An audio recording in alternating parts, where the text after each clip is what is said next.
аутизм аз калимаи юнонии аутус гирифта шуда маънояш худам гуфтан аст. Он ҳолати ба худхоси рӯҳият буда нафаре ки бо ин синдром тавлид шудааст бо олами беруна бо атрофиён мулоқот карданро намехоҳад. ӯ танҳоиро дӯст медорад, бо олами ботинии худ зиндагӣ мекунад. синдроми мазкур нисбат ба духтарбачагон дар писарбачагон 4 баробар зиёд вомехӯрад. ин ва маълумотҳои дигари марбут бо аутизм дар семинаре ки санаи 31 март дар муассисаи таълимии томактабии давлатии бисёрсоҳавии ихтисосонидашудаи рақами 60 шаҳри Самарқанд доир гардид, ба самъи ҳозирин расонида шуд.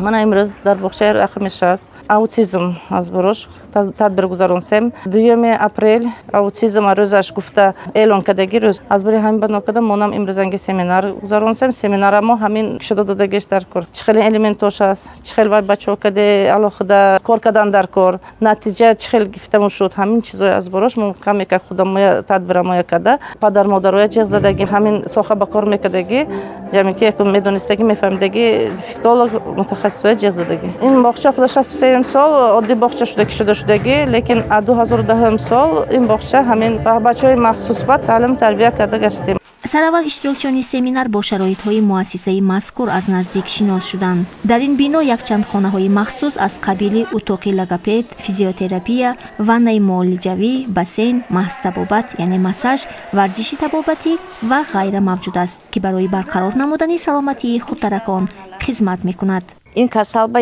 ایبدور یکتا بچه نی داده بیم این ایبشون کالون حضرنگی زمان با بعد از بچه چاقلوق شدم 5 شمام شد گاب نمیزند اعتبار نمیزن 1 سالم شد 2 سالم شد بچه گاب نمیزند اعتبار نمیزن اثر گاورش بچه به موزیک میمونند یا پلانشت میمونند بازچه نمیزنو تلفن کدی بچه هم اوقات میخورد کالون شده تا 1 سالگیش فقط تلفن کدی حیات خودش کدی بچه یاشر میکند سمینار منوش همین کی پدر و مادرمو بچه‌هاشونو روس نکنن اوتیسم کسال حوزه ازبکستانمو جدا مرش درفتگی پدر و مادر ما فهماندنامو در کار که به این اوتیسم کسال پیدا میشد چخیل تبابت کردن در کار داده بی این خیل بچه‌ها که بعد از باغچه خانه برفتن چخیل مشغولیت گذرانده رفتگاشون در کار از برامون امروز هم خیلی سمینار خوشرو تیار کرده گذراندیم.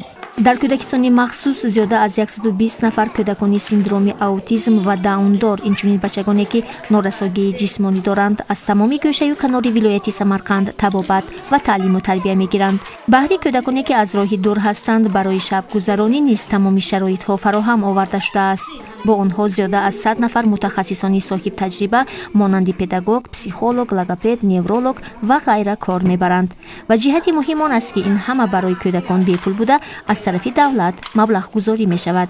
мана бачаем Ҳайдаров Ҳасан 2019 сол буза ҳамин боғча буд меёд 3 солагеш буза ина абачакеш ҳам хе каса нағз гашта наметавонад мӯл гира мекарду ҳамна фаҳмида духтуроба бурдам мутахассисоба ҳамноя личенишоина кадем асосан инҷа ба овардем инҷангиё фаҳмондан хай нигоҳ кардан худо ба шукр бачаем аста-аста гашта сар кард ҳозир нағз анча нағз ман аин детсад будага ҳамошон миннатдор.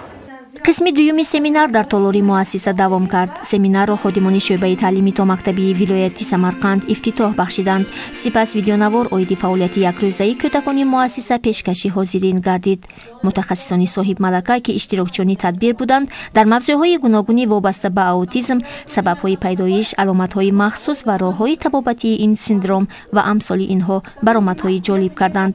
хурдтаракони муассиса низ бо баромадҳои мусиқии худ ҳаракат карданд ки ба тадбир қиссаи худро ҳамроҳ кунанд.